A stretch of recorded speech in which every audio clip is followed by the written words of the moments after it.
काय भाव दिला लसूण? घ्या ना साहेब, 500 रुपये किलो दिला. अरे काय लुटाले काय लोकांना तुम्ही? 50 रुपये किलोनी दे. काय साहेब, शेतकऱ्याचे एखाद्या पिकाचे भाव वाढले की लगेच लुटायले आम्ही तुम्हाला. ज्यावेळेस शेतकरी रस्त्यावर माल फेकून देतो त्यावेळेस नाही तुम्ही काय बोलत. काय काम करता हो साहेब तुम्ही? माझं पुण्यामध्ये सगळ्यात मोठं शोरूम आहे टू व्हीलरचं. अरे वा, 1,00,000 रुपये तरी किंमत असेल गाडीची. हा, मग उद्यापासून 10-10 हजारला गाडी विकून टाका. तू कोण रे माझ्या वस्तूची किंमत ठरवणारा? हा, मग साहेब आमच्या मालाचा भाव ठरवणारे तुम्ही कोण? आम्ही शेतामध्ये उत्पन्न घेणार आणि त्या मालाचे भाव तुम्ही बांडगुळ ठरवणार का? या साहेब. चला साहेब आपण पुढे घेऊ.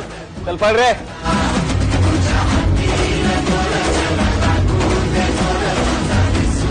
जाऊ द्या, त्यांची लायकी नाहीये.